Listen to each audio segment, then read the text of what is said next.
اچھا اس کو چھوڑیں, اگر مثال کے طور پہ ہمارا گروتھ ریٹ 2.5% ہو گیا, 2.5%, وہ کیا گروتھ ریٹ ہو سکتا ہے؟ وہ گروتھ ریٹ کیسے ہو سکتا ہے؟ 2.5% تو ہمارا برتھ ریٹ ہے بھائی.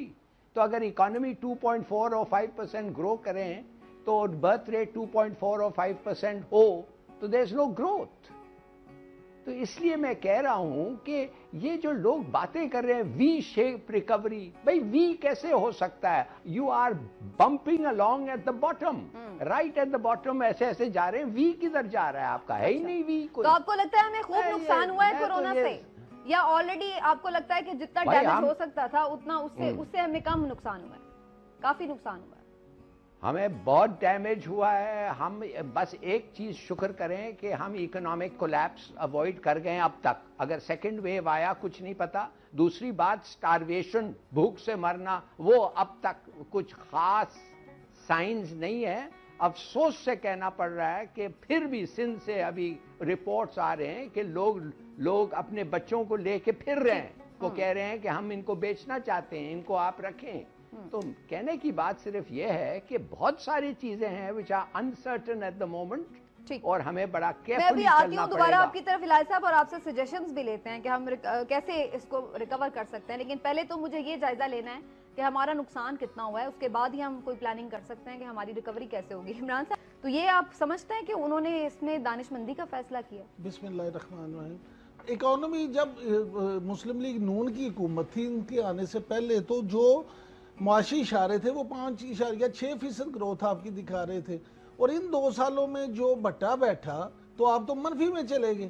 اس لیے کرونا تو اب آیا نا 4 مہینے پہلے, معیشت تو پہلے ہی ڈاؤن. لیکن ہم ابھی صرف چونکہ کرونا کے اثرات کی بات کر رہے ہیں نا, میں اسی لیے کہہ رہا ہوں جو آپ نے کہا تھا کہ اکانومی بڑی اچھی.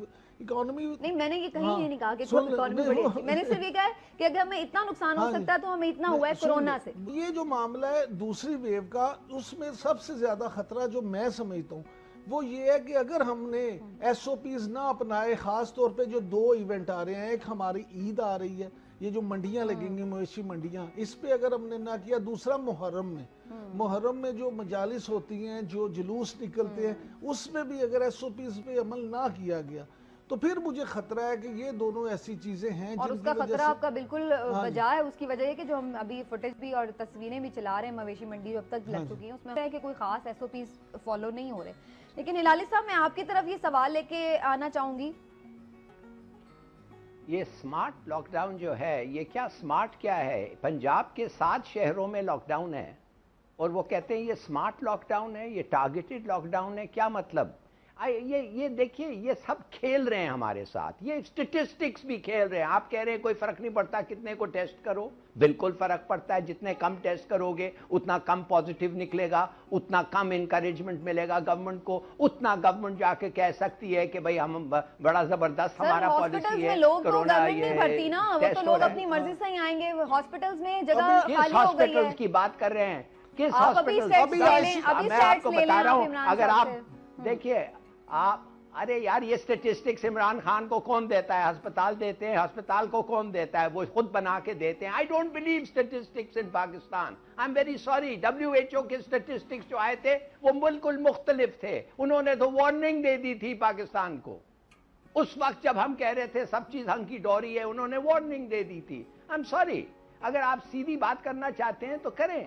اور لوگ ابھی کیوں سلنڈرز لے جا کے گھر رکھ رہے ہیں؟ لوگ گھر سے نہیں نکل رہے ہیں, لوگ ہسپتال نہیں جانا چاہتے. لوگوں کو پتا ہے کہ ہر ہسپتال کنٹامنیٹڈ ہے, ادھر سے ان کو ڈینجر ہے, ہو جائے گا. یہ تو ایک اب شاید پنجاب ایک اور ملک ہے, شاید ادھر نہیں ہوتا ہوگا, مگر کراچی کا تو یہ حالت ہے. پہلے بات تو یہ ہے, اس قسم کی تعریف آپ نے کبھی سنا ہے کسی انفارمیشن منسٹر کو ٹیلی ویژن میں آ کے آپ کے اپنے پرائم منسٹر کو کہہ رہا ہے دنیا تعریف کر رہی ہے اس کا لاک ڈاؤن کا اسٹریٹجی؟ کمال ہے. میں نے تو سنا ہی نہیں ہے کسی کو. کون سی دنیا بھائی؟ کون اس کا اسٹریٹجی کو تعریف کر رہا ہے؟ کدھر ہے وہ دنیا؟ نمبر 1 یہ حالت ہے ان لوگوں کی. دوسری بات, کاش کے آج اتوار نہیں ہوتا, میں قسم کھاتا ہوں آپ کو, میں ادھر سے اٹھ جاتا اور میرے ڈرائیور کو میں ادھر بٹھا دیتا. He's been through the whole process. اس کو پیسے آفر ہوئے ہیں جھوٹ کہنے کے لیے, وہ آپ کو بتائے گا کہ کیا حرکتیں ہو رہی ہیں سول ہاسپٹل میں ادھر. I mean, it is pointless. آپ لوگوں کے جو آپ کو اسٹیٹسٹک ملتا ہے وہ دوہرا دیتے ہیں اور کہتے ہیں صحیح ہوگا. چلیے وہ چھوڑیں. آپ کہتے ہیں کیا سٹیپس لیں گے. دیکھیے خدا کے لیے تھوڑا سا کچھ سٹیپس لیے ہیں گورنمنٹ, بڑے اچھی سٹیپس لیے ہیں. احساس پروگرام اچھا ہے, اسٹیٹ بینک نے اچھے سٹیپس لیے ہیں, لون پوسٹ پونمنٹ یہ وہ, اور وہ ادارے جن کو ہم بہت برا کہتے ہیں, ورلڈ بینک یہ وہ, اگر وہ آپ کو وہ سٹیمولس نہیں دیتے, وہ آپ کو لونز نہیں دیتے, تو آپ ادھر سے کدھر سے گزرتے. وہ آپ کے جو دوستانہ ملک ہیں وہ اگر آپ کو پیسے نہیں دیتے, how the hell would you have gone through all this. مگر ابھی آپ بات خدا کے لیے سوچیں کہ کیا کرنا چاہیے, آپ کو کیا کرنا چاہیے. آپ کو پتا ہے کہ آپ کا جو پبلک سیکٹر میں, ایک تو یہ گورنمنٹ کی کوئی پلاننگ ہی نہیں ہے. اب economic planning has stopped in the public sector. ایک پبلک انٹرپرائز مجھے بتائیں جو گورنمنٹ چلا رہی ہے, پی آئی اے ہے, اسٹیل مل ہے, الیکٹرک ڈسٹریبیوشن کمپنیز ہیں, یہ سب نیئر ٹوٹل کولیپس ہیں. اب ایگریکلچر کی طرف چلے, 40% ہمارے لوگ ایگریکلچر میں کام کرتے ہیں, کافی نہیں ہے. یہ جو کراپس ہیں آپ کے شوگر کین جو واٹر انٹینسو ہے, اور وہ دوسرا رائس واٹر انٹینسو ہے, خدا کے لیے ان کو ختم کریں, دوسرے کراپس لائیں. یورپ مر رہا ہے فروٹ کے لیے اور ویجیٹیبلز کے لیے. یورپ انڈسٹریلائز کر گیا ہے, ایگریکلچر سے لوگ نکل گئے. اب ان لوگوں کو یہ چیزیں چاہیے جو ہم پروڈیوس کر سکتے ہیں, دے سکتے ہیں, اور ہمارے پاس فوڈ سیکیورٹی ہوگا. پبلک ٹرانسپورٹ پہ دیکھیں, 3000 بسز کی ضرورت ہے کراچی میں آج, وہ کبھی نہیں آنے والے ہیں. کیا حالت ہے.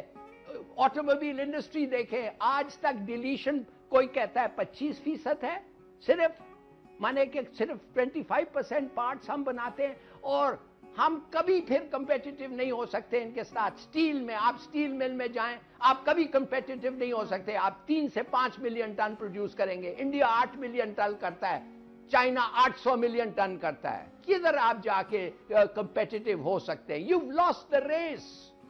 سمجھیے تھوڑی سی بات, You've lost the race of industrialization.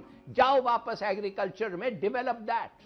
لیکن ان کی تو زیادہ توجہ کنسٹرکشن کی طرف لگ رہی ہے ہلالی صاحب. سارا زور جو حکومت کا ہے وہ بس کنسٹرکشن کی طرف لگ رہا ہے. اسی میں ایز آف ڈوئنگ بزنس بھی نظر آ رہے ہیں, اسی میں پلاننگز بھی نظر آ رہی ہے, اسی میں فوکس بھی. چلیے سمینہ, بڑی اچھی بات کی, آپ کنسٹرکشن کی طرف تریں. کیا تھا بھائی 18th امینڈمنٹ میں, اس کے خلاف نہیں ہوں. وہ کہتا ہے ڈیوالو پاورز سینٹر سے پروونس, مگر پروونس میں آ کے آپ رک گئے. دینا لوکل ایڈمنسٹریشن, لوکل اتھارٹی کو ہاؤسنگ دے, لوکل اتھارٹی کو ٹیکس کرنے کے لیے دے, لوکل اتھارٹی بنا کے اپنے لوگوں کو دے گی. نہیں دیتے آپ, وہ تو آپ اپنے ہاتھ میں رکھنا چاہتے ہیں. اور یہ ایک کارٹل بن گیا ہے بھائی. Easy money, easy money, sugar, easy money.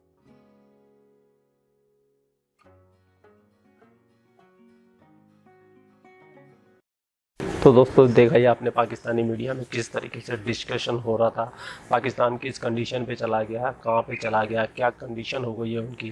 لیکن یہ لوگ پھر بھی نہیں سدھرتے. مطلب ان کے پاس اکنامک ان کی کلاپس کر گئی ہے, ان کے پاس میں کھانے کو پیسہ نہیں ہے, دنیا بھر کا ان کے اوپر قرضہ ہے. ایسی کوئی ودیشی سنستھا, ان کی لون دینے والی سنستھا ایسی نہیں بچی ہے جس کا ان کے اوپر قرضہ نہیں ہو. بھی کی الگ لیتے ہیں.